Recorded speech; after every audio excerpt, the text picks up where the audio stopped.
Dans l'exercice 36, page 258, nous allons étudier la trajectoire d'un ballon de volley sur un terrain de volley.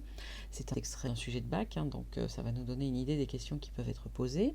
Vous avez sur l'illustration ici les dimensions du terrain de volley. Vous avez également le repère OX, OY, OZ qui a été placé. Sachant qu'on note que finalement l'axe OZ a été placé, mais on ne va pas étudier dans les trois dimensions de l'espace. On a placé les axes OX et OY de façon à ce que la trajectoire du ballon s'inscrive uniquement dans le plan OXY.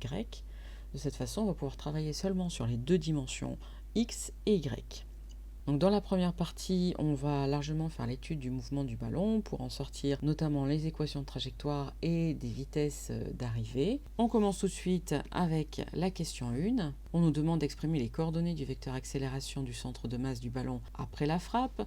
Et bien pour avoir des coordonnées du vecteur accélération, nous devons en passer par la deuxième loi Newton. Avant cela, on va définir le système. C'est le ballon de volley, le référentiel il est terrestre. Et le bilan des forces, eh bien, la seule force qui s'applique au ballon, c'est son poids P, étant donné qu'on nous dit qu'on ne tient pas compte des actions de l'air. Donc après avoir écrit ceci, on va pouvoir appliquer la deuxième loi Newton. Donc on applique la deuxième loi Newton au référentiel considéré galiléen, donc référentiel terrestre cité juste au-dessus. Cette deuxième loi Newton s'exprime de cette façon, somme des forces est égale à masse fois accélération. Or, la somme des forces, eh bien, c'est le poids P, qui est égal à m fois g. Donc, on en déduit que, ici on est sur une chute libre, on a ma est égal à mg, soit un vecteur a qui est égal au vecteur intensité de pesanteur. Alors, nous n'avons pas encore les coordonnées du vecteur accélération, parce qu'il nous faut pour cela trouver les coordonnées du vecteur petit g. Alors petit g, si je le place ici sur le graphique, le vecteur intensité de pesanteur, je sais qu'il est vertical vers le bas. Donc si je donne ses coordonnées, sa projection dans le système d'axe OX, OY, g va avoir pour coordonnées selon x 0, vu que c'est un vecteur parfaitement vertical que l'on projette sur un axe horizontal, alors que sur OY, il va avoir pour projeter moins petit g, étant donné que le vecteur g est en sens inverse de l'axe OY. Donc puisque a est égal à g, ça signifie que le vecteur a pour coordonnées 0 et moins g.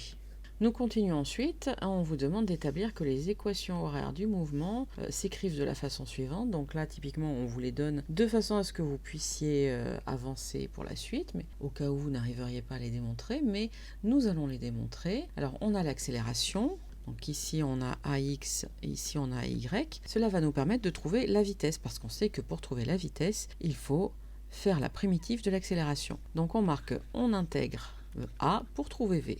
V va donc avoir pour coordonnées Vx égale, alors là, la primitive de 0, c'est une constante C1, et Vy, la primitive de moins G, c'est moins G fois T plus une constante d'intégration C2. Nous allons chercher C1 et C2. Pour cela, on va se référer aux conditions initiales, et on va donc s'intéresser à ce qui se passe à T égale à 0. Donc à T égale à 0, le vecteur V est égal à V de 0, donc à savoir C1 pour Vx, et pour Vy, moins G fois 0 plus C2, c'est-à-dire C2, mais c'est aussi égal au vecteur V0. V0 qui va avoir pour coordonnées, alors on regarde ce qui se passe sur le graphique. Donc on a repéré tout à l'heure que le vecteur vitesse V0, il est parfaitement horizontal. Donc sa coordonnée selon X c'est V0, sa coordonnée selon Y c'est 0. Là, on n'a pas besoin de s'ennuyer à projeter avec les cosinus et les sinus parce qu'il n'y a pas d'angle. Donc je marque directement que les coordonnées de V0 c'est V0 et 0. Donc je peux faire une identification entre d'une part ce terme et d'autre part ce terme-là, vu que c'est la même chose, c'est la vitesse au temps t égale à 0. Par identification, on va pouvoir dire que C1 est égal à V0 et C2 est égal à 0. Ce qui fait que notre vecteur vitesse va donc avoir pour coordonnées, V a pour coordonnées Vx est égal à V0 et Vy est égal à moins gt. Donc voilà pour les équations horaires de la vitesse. Nous allons pouvoir en déduire les équations horaires du vecteur mouvement, parce que l'on sait que pour trouver le vecteur déplacement, il nous faut intégrer le vecteur vitesse. Donc pour trouver, on va l'appeler OB, vu que le centre de la balle s'appelle B, on intègre V. Et donc ce vecteur déplacement OB va avoir pour coordonnées x égale la primitive de V0, c'est V0 fois t plus une constante d'intégration C3, et y égale la primitive de moins gt, c'est moins 1 demi de gt carré plus une constante d'intégration C4. On va chercher à nouveau C3 et C4, donc pour ce faire, on va se référer aux conditions initiales. Justement, que se passe-t-il au niveau des conditions initiales? Eh bien, je sais qu'à t égale à 0, le ballon est au niveau de B0 à une hauteur h, ici, de 3,50 m. Donc, mon vecteur position à t égale à 0, c'est le vecteur OB0 comme ceci. Il a pour coordonnées, eh bien, selon les x0, selon les y, petit h, vu que cette hauteur de 3,50 m a été appelée petit h. Donc, on va faire le même travail avec ce vecteur position qu'avec le vecteur vitesse. On va écrire que à t égale à 0, le vecteur position OB est égal à OB de 0, c'est-à-dire V0 fois 0 plus C3, c'est-à-dire C3, et moins 1 demi de G fois 0 au carré plus C4, c'est égal à C4, mais c'est aussi égal au vecteur OB0 de coordonnées 0, H. Donc là, à nouveau, je vais faire une identification entre ce terme et ce terme, étant donné que finalement j'ai écrit la même chose. On en déduit donc par identification que C3 est égal à 0 et C4 est égal à H. Le vecteur OB a donc pour coordonnées x égale V0t et y égale moins 1 demi de gt carré plus H. Donc voici nos coordonnées du vecteur position OB, aussi appelé équation horaire en position. On va vérifier que c'était bien ce qu'on nous demandait de trouver quand même. Donc V0t, 1,5 gt carré plus h. Donc on a trouvé ce que le texte nous demandait de retrouver, tout va bien. Dans la question 3, alors qui arrive un peu tardivement, on aurait pu l'imaginer avant, on nous demande de montrer que le mouvement du centre de masse du ballon est plan. Eh bien, le mouvement du ballon, comme on l'a dit tout à l'heure, le mouvement s'inscrit seulement selon les axes OX et OY. Donc il s'inscrit dans le plan OXY. Donc on remarque que les coordonnées du vecteur position OB sont inscrites seulement sur les axes OX et OY, donc ce mouvement est plan.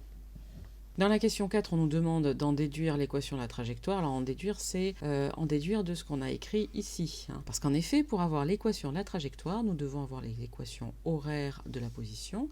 Alors, on va appeler cette équation selon x la 1, cette équation selon y la 2, parce qu'on sait que pour avoir les coordonnées de la trajectoire, il nous faut nous débarrasser du t. Comment faire? Eh bien, d'après l'équation 1, on va écrire que t est égal à x sur V0. Et ensuite, chaque fois que l'on aura t dans l'équation ici selon y, dans l'équation qui est là selon y, chaque fois que l'on aura t, eh bien, on remplacera par x sur V0. Donc c'est parti, on remplace dans 2, ce qui nous permet de trouver que y est égal à moins 1 demi de g fois t au carré, donc fois x carré sur V0 carré, plus h. Donc voici l'équation de la trajectoire. Alors on aime bien la présenter en séparant le x carré du reste. Donc ça va faire moins g sur 2 V0 carré fois x carré plus h, mais finalement ça ne change pas grand chose. Qu'on le présente comme ceci ou comme l'équation juste précédente, parce que comme ça nous avons l'équation de la trajectoire.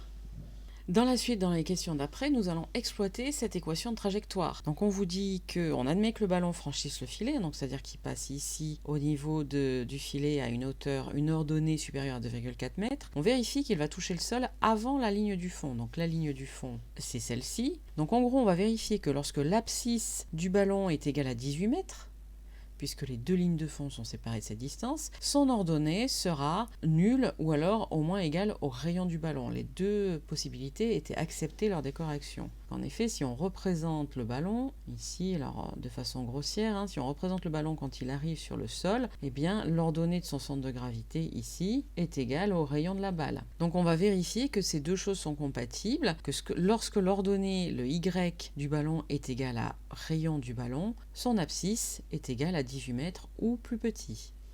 Donc je vous ai résumé ce sur quoi on travaille. On va démontrer que lorsque le y c'est le rayon du ballon, la valeur de l'abscisse est inférieure ou égale à 18 mètres.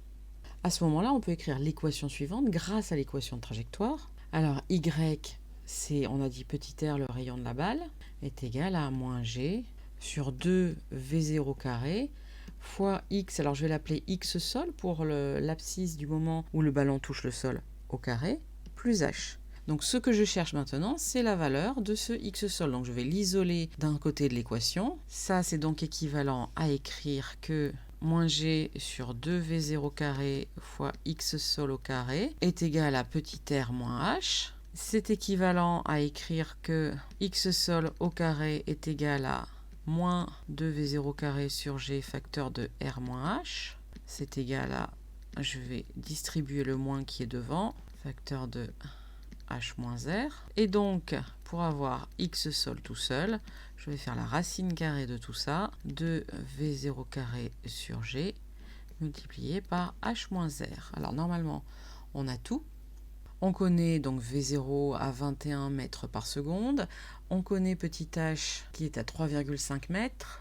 Et on connaît le rayon du ballon de volée de 10 cm qui nous était donné en fin d'exercice. Donc on peut faire l'application numérique. On va écrire que l'abscisse du ballon quand il touche le sol est égale à racine de 2 fois, alors on était à 21 mètres par seconde au carré, divisé par 9,81 et multiplié par 3,50 m moins 10 cm, 0,10.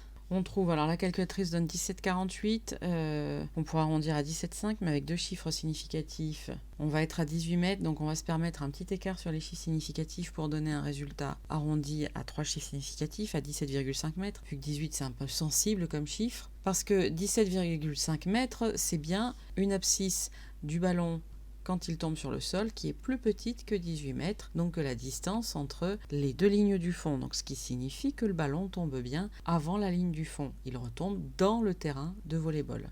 Ensuite, dans la question 6, on va appliquer le théorème de l'énergie cinétique pour trouver la valeur de la vitesse du ballon lorsqu'il touche le sol. Donc, le système n'est soumis qu'à son poids, et donc d'après le théorème de l'énergie cinétique, que je vais appliquer entre le moment où le ballon quitte ici cette ligne du fond et le moment où il arrive ici au niveau du sol, on va écrire que la variation d'énergie cinétique depuis B0 jusqu'à B sol, donc la position initiale moins vers la position quand le ballon touche le sol, c'est l'énergie cinétique quand le ballon arrive sur le sol, moins l'énergie cinétique quand le ballon est au temps t égal à 0. Eh bien, je sais que c'est égal au travail de B0 à B sol du poids. Je vais exprimer tout cela. Donc l'énergie cinétique du ballon quand il arrive sur le sol, c'est 1/2 de m v sol au carré, moins l'énergie cinétique quand le ballon est à B0, 1/2 de m fois V0 au carré. Donc je sais que le travail du poids, ce sera m fois g, facteur de l'altitude quand on est à B0, moins l'altitude quand on est à B sol. Pour la suite, eh bien, je sais que z de B0, c'est l'altitude petit h, z de B sol, c'est le rayon du ballon, c'est bien l'ordonnée finalement du ballon quand il touche le sol. Maintenant, je vais pouvoir chercher V sol en modifiant un peu cette expression. J'écris donc que 1/2 fois m V sol au carré est égal à mg h-r plus 1/2 de m fois V0 au carré. Je vois que m est facteur partout, je peux donc simplifier, ce qui signifie que V sol au carré est égal à 2g h-r plus V0 au carré, et donc V sol, c'est la racine de tout ça, c'est racine de 2g h-r plus V0 au carré. À nouveau, on connaît toutes les valeurs, donc on peut faire l'application numérique. 2 fois 9,80 facteur de la hauteur h, c'est 3,50 m, moins le rayon r, c'était 10 cm, 0,10, plus V0 au carré, c'était 21 au carré qu'on nous donnait dans le texte. Et ceci, c'est égal à 22,5 mètres par seconde, que l'on va arrondir à 23 mètres par seconde, tout en le conservant en mémoire en calculatrice, au cas où ça nous serve à quelque chose plus tard. Dans la question 7, on nous dit que la valeur de la vitesse avec laquelle le ballon atteint le sol est plus faible en réalité que celle qu'on vient de déterminer. Donc la vitesse en réel est plus petite que 23 mètres par seconde. On nous demande de proposer une explication. Alors, elle est liée forcément, cette explication, aux approximations que l'on a faites lorsqu'on a traité cet exercice. La première approximation qui a forcément un impact, c'est qu'on a négligé les effets de l'air. Le ballon se déplace dans l'air, il frotte dans l'air, il est ralenti par l'air, donc nécessairement, la vitesse, en prenant en compte les effets de l'air, sera inférieure à ces 23 mètres par seconde. On écrit donc ainsi que c'est qu'on n'a pas pris en compte les frottements. Alors nous voilà prêts à attaquer la partie 2, qui est de type résolution de problème, parce qu'on nous dit que donc au moment où le serveur frappe le ballon, donc à t égale à 0 secondes, un joueur de l'équipe adverse va être placé à 1 mètre de la ligne du fond du terrain. Il va commencer à courir vers l'avant pour réceptionner le ballon, et on sait que le contact entre le ballon et le joueur se fait en un point R qui est situé à 80 cm du sol. On admet que les équations horaires du mouvement du ballon restent valables, celles qu'on a établies précédemment, donc ça veut dire qu'on va s'en servir. Et ce que l'on veut connaître, c'est la valeur de la vitesse moyenne minimale du déplacement de ce joueur pour qu'il réceptionne le ballon dans la position R. Et ensuite, on discutera sur le côté réaliste de la valeur que l'on va trouver. Alors comment faire pour répondre à cette question un petit peu épineuse? On va analyser la situation. On sait que notre ballon il a une trajectoire parabolique de ce type-là. On sait qu'il est intercepté lorsque il est à 80 cm au-dessus du sol. Donc 80 cm, ça veut dire qu'on a une ordonnée qui est ici. On va l'appeler YR vu que c'est le point R. Donc l'idée c'est que notre joueur qui est à 17 mètres va se déplacer vers le ballon pour aller l'intercepter à une abscisse XR, finalement pour l'instant pas connue, et qu'il faut qu'on connaisse la vitesse du joueur sur ce petit déplacement. Donc on a plusieurs choses à faire. La première va être de trouver l'abscisse du ballon de volée lorsque celui-ci est à 80 cm. Donc on va commencer par chercher XR. Donc pour trouver XR, on va commencer par utiliser l'équation de la trajectoire. Je vous la rappelle, l'équation de la trajectoire, on a établi que c'était moins g sur 2v0 au carré fois x carré plus h. Donc ici, je l'applique au point R et je cherche xr. Si je manipule l'expression précédente, eh bien je trouve que xr est égal à 2v0 carré, facteur de h moins yr sur g, le tout sous une racine carrée. On possède tous les chiffres, donc on peut faire l'application numérique. XR est égal à 2 fois V0 carré, donc c'est 21 au carré. Facteur de H, c'est 3,50 m. Moins YR, on nous a dit que l'ordonnée du ballon lorsqu'il est intercepté, c'est 80 cm, soit 0,80 m, divisé par 9,81. Cela nous donne une abscisse, alors 15,58 qu'on arrondit à 16 mètres, et là surtout, je l'enregistre dans la calculatrice pour pouvoir utiliser mon résultat non arrondi plus tard. Alors ensuite, maintenant que je connais XR, je vais pouvoir m'en servir. Je sais que le joueur, il a fait un déplacement depuis ici 17 mètres jusqu'à XR. Donc, j'ai déjà avoir une distance, mais je sais que pour calculer une vitesse, il me faut une distance sur un temps. Donc, j'ai besoin du temps qu'il a fallu pour que le ballon aille de sa position ici en 0 jusqu'à sa position en R. Parce que ce temps, c'est le temps dont le joueur a disposé pour faire lui son déplacement depuis 17 jusqu'à la position XR, jusqu'à 16 mètres. Donc maintenant, grâce aux équations horaires, nous allons chercher la durée qui a été mise par le ballon pour atteindre cette position de 16 mètres. Donc durée mise par le ballon pour parcourir ces 16 mètres, nous allons utiliser l'équation horaire, alors finalement celle qu'on veut, les deux marcheraient, mais on va utiliser la x est égale à v0 fois t, tout simplement parce qu'elle est plus simple. Donc ici je vais l'appeler tr le temps, puisque c'est le temps qu'il aura fallu pour arriver au point R, et j'en déduis que tr est égal à x sur v0. Je fais l'application numérique, TR est égal à donc 16 divisé par 21. Et là, on garde bien le résultat non arrondi donné par la calculatrice, ce qui nous donne 0,74 secondes. Alors là aussi, c'est un chiffre que j'enregistre dans la calculatrice pour pouvoir l'utiliser en non arrondi. Alors si je reviens à ma situation, ça signifie que pour que la balle aille de ce point-là au point R, il lui a fallu 0,74 secondes. Et donc pour que le joueur se déplace de 17 à 16 mètres, il a 0,74 secondes, le temps que la balle arrive jusqu'à lui. Je connais la distance parcourue par le joueur, je connais le temps qu'il lui a fallu, je peux donc calculer la vitesse moyenne. Là, vu qu'on me demande une vitesse moyenne, je supposais que c'est une vitesse constante. Alors on fait une approximation, mais elle sera normalement réaliste. Vitesse moyenne, c'est la distance divisée par le temps. La distance, c'est les 17 mètres où il se trouvait initialement moins XR, divisé par le temps TR, c'est-à-dire 17 moins 16, divisé par 0,74. Alors là, à nouveau, attention, je vais conserver toutes mes valeurs que j'ai enregistrées dans la calculatrice, non arrondies pour faire le calcul. Ce qui me donne un résultat comme une vitesse moyenne de 1,9 mètres par seconde.